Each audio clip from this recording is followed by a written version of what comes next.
morning and welcome to Our Stories. Our guest this morning is Frits Pronk.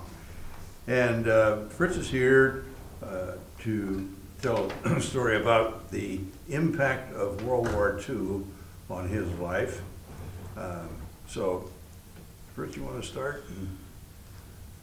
Yeah, the big change in my life was World War II, basically. Having been born in the Dutch East Indies, which now is called Indonesia, I lived on a coffee plantation where my father, a retired army officer, headed the operation there. My mother is an Indonesian lady, my mother, and so we had 7 children living in the Dutch East Indies before World War II. The big change in my life was probably caused by the happenings in 1942 when the Japanese invaded the Dutch East Indies, which resulted in my father being interned, and my mother was left at the plantation in charge of 7 children, ages 18, my sister Anne was 18, my brother John, myself, brother Wim, and Adolf Guus, that's hard to pronounce for you people probably, and the youngest brother Ward. So my mother's left alone on the plantation while my father's being interned when the Japanese arrived in 19... And this was a coffee plantation. It was a coffee plantation, Yeah, right.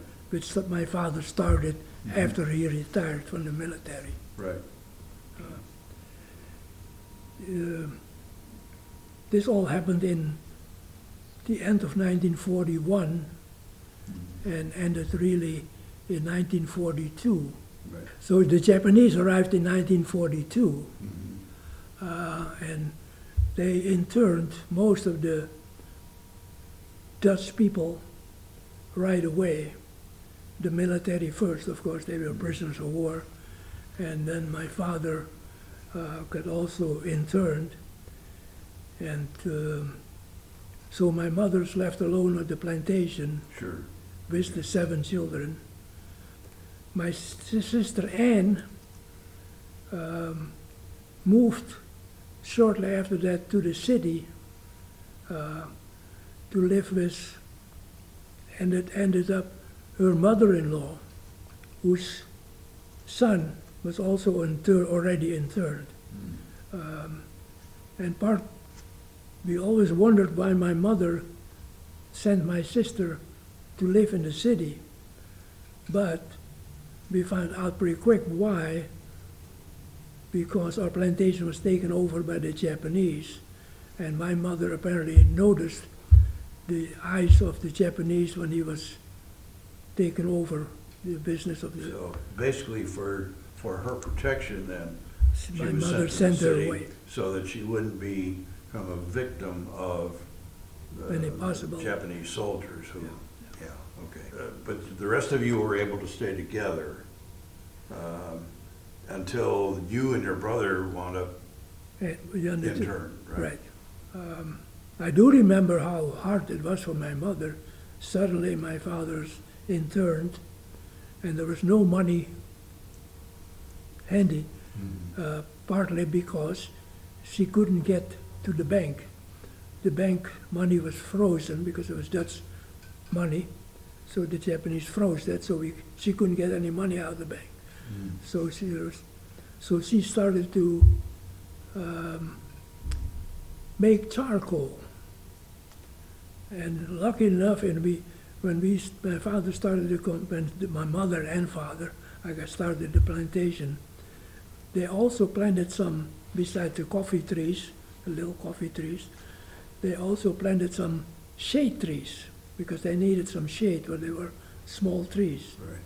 These shade trees were now not necessary anymore and had grown up to bigger trees.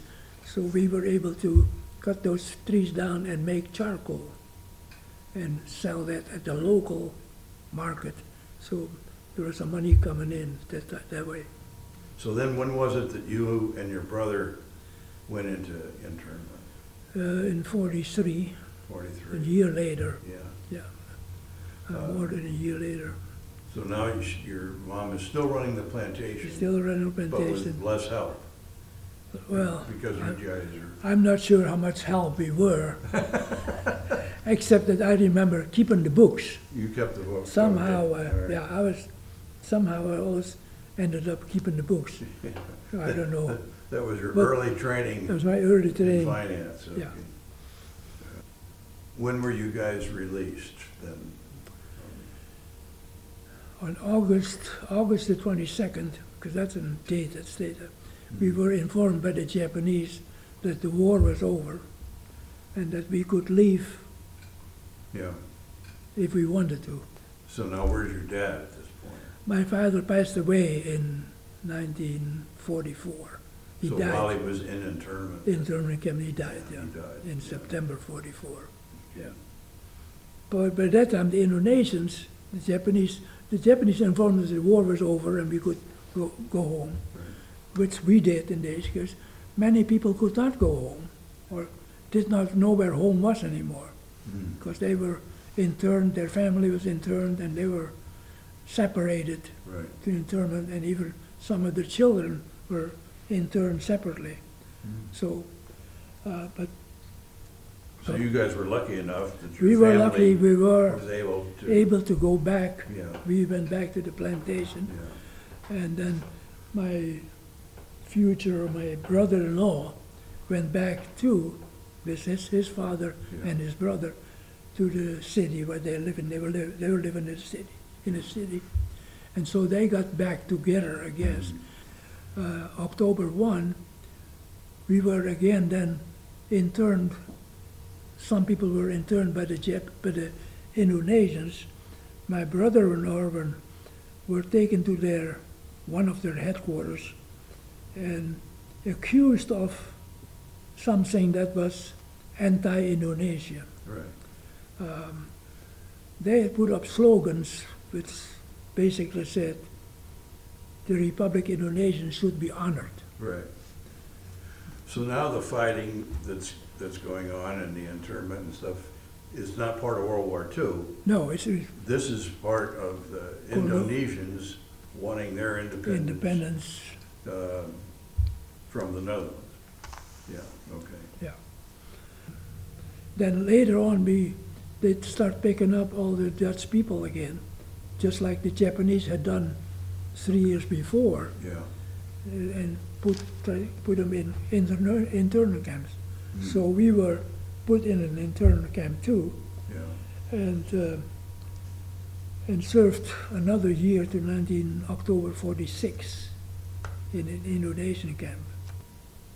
In the meantime, of course, there's my mother, who losing all her children. Yeah.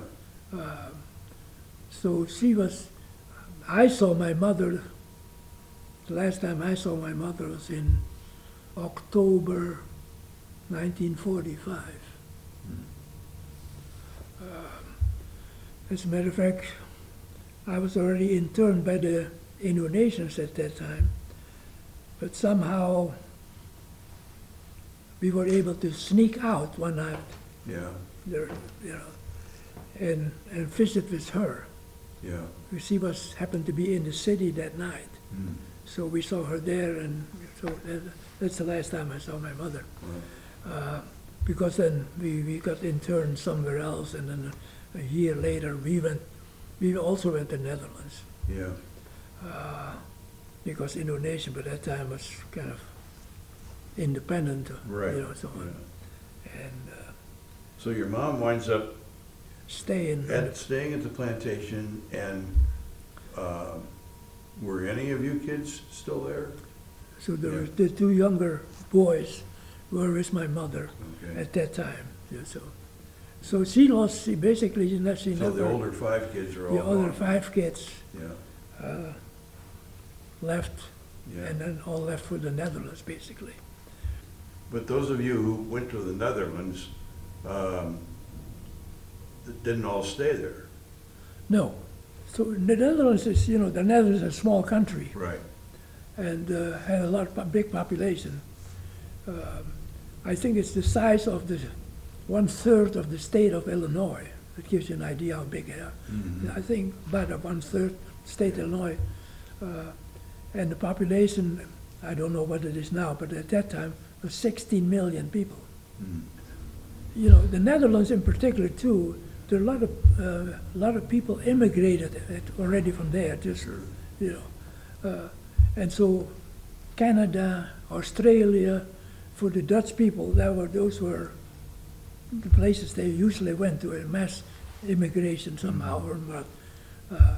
And then the United States opened up their borders also for people who had suffered during the war years, basically. And so we came under a war relief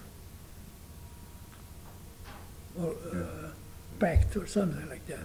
So they would accept us into the United States, and they started in 1954, I think there was a law signed under which we came. So we looked at that and decided to go. Mhm. And so with my older sister and her husband went in 56, came to Decatur also. Mhm. As a matter of fact, this church sponsored them, was the first Yeah. of our family that ended up here. So there was a chance to come to the United States, so we decided to go at that time also. So we arrived here in March 1957. Yeah. So all of this emigration of, of you and your siblings was an outcome of World War II. In other words, if that hadn't happened, you probably would have still been in Indonesia. Right. I would have gone to the military academy, just like my father, Yeah. and come back to the East Indies and serve as a military officer there. That was the plan. Yeah. Of course, that was changed. In the Netherlands, when I graduated from high school, I said, now what? I don't really have any money. There's money there. I go to the military academy. Well, I signed up. I was turned down because I was too old. I was 21 by that time. Oh. You cannot be 21. And I was by myself, and I didn't know what to do. And so I said, well, that's it. That's out. What now? Yeah. So I became a physical education major. So I did that for not quite a year, 1 year, because I didn't have any money. Yeah. And I was 21 by that time, and so I had been, the deacon married me as a child, basically. But now I was falling in 21, I was falling in the normal, Sure. so I had to apply back for it, and by that time I said, I don't want to be a burden to the country, Right. almost. So I said, well, I better find myself a job. So I did. That's how I got into banking. Mm. And I was a science major. I had some accounting and some of that, because the Dutch education, they give you a lot of stuff, Right. But then at the end, you kind of specialize more. So I was a science major. So, but, I knew something about, well, Yeah. I was going to say something about banking. I didn't know anything about banking. But I can work, and I'll learn. Right. And so I did go to night school then and thing like that, catch up with some of this accounting and things like that. And so that's when this opportunity came to come to the United States. Right. And so So that was kind of your story of how you got not only into banking, but really the fact that you wound up leaving Indonesia and going to the Netherlands and then eventually to the United States. yeah. But yeah, so we ended up applying for the United States and ended up here. same church, this church was friends with my sister, was willing to sponsor us. Well, thank you so much for sharing your story this morning. We Well, really been, appreciate it. been a little bit rambling or somehow, but yeah, Well, it's a good story, though. yeah, thank you. Appreciate it.